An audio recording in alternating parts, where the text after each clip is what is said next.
Hey everyone, welcome back. This is Q&A with Coach MJ number 28. Thank you so much for watching, sharing this with your friends. Please share this with anybody you think can use this information and keep sending those questions in because I'm here to help you be a better athlete.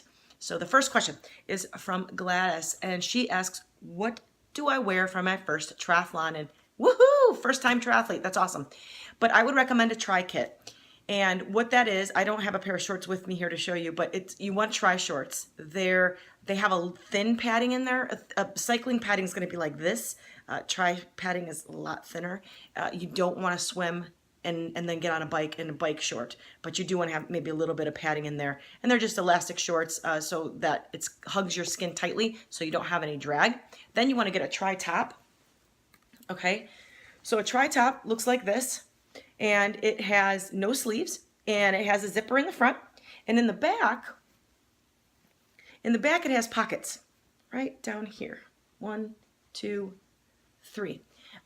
For you to put your gels, an extra water bottle, although I don't think you would need that, but gels or any nutrition, anything that you need to carry. I always like to carry a little tube of Aquaphor in case I start to chafe on the run. Underneath that, you'll want to wear a sports bra. Some of them do have built-in sports bras that you can use. Me personally, never has worked for me, so I always wore a sports bra of my choice and then put this on top. Therefore, you're not putting on any clothing over a wet body in transition, which takes a lot of time. So good luck on your first triathlon, Gladys, and thank you for submitting that question. I guarantee lots of women have that question. Martha asks, how do you improve swim efficiency?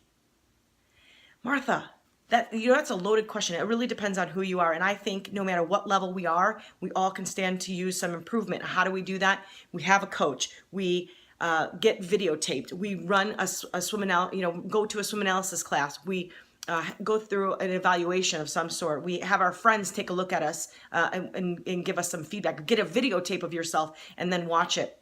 And I actually do run a program that's called the 3-Minute Swim Coach. For 20 bucks, you send me a video, 3 minutes or less, and I'll give you some critiques and some swimming drills on how to fix what inefficiencies you might have.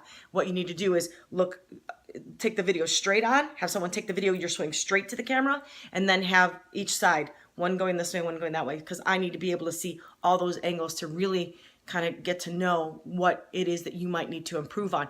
There's also another thing is an underwater video, which is a little more complicated, but if you have access to that, have someone videotape you underwater, and that's how that's how I would evaluate it. But that's different for everybody. I mean, it could be dropping an elbow, it could be not rotating, it could be your body position is incorrect in the water. There's a number of things, but I think you and I have already connected on this, Martha, and I'll keep working with you because I know you have Lake Placid next year. And then our last question is from Julia, and she says, how do you know if you are overtraining? And that is a great question, and I think a lot of athletes, particularly first-time Ironman athletes, fall into this trap. There's a number of signs, and sometimes they're really hard for you personally to see, but an outside party is going to pick up on them many times faster than you. One is that you're always tired, and yeah, you're probably going to be always tired if you are training for half Ironman, even a marathon. The other thing is you could have loss of appetite.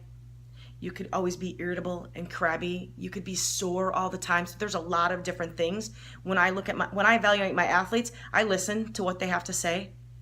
And that's usually when I can tell if they're overtrained. And that doesn't mean you have to stop training, guys. All it means is that you need to scale back, add a couple of extra rest days somewhere in there, get that momentum, get that fire back, and then continue on with your training. So I think it's a lot of times it's hard for us type A personalities to step back on that training because we're just go, go, go. But a lot of times it's to a detriment. So keep a track, keep a journal. How are you feeling? And if you start to notice, oh, here's another thing, if you're overtraining, your heart rate will tend to creep up. So before I work with an athlete, I ask for their resting heart rate, 3 consecutive days.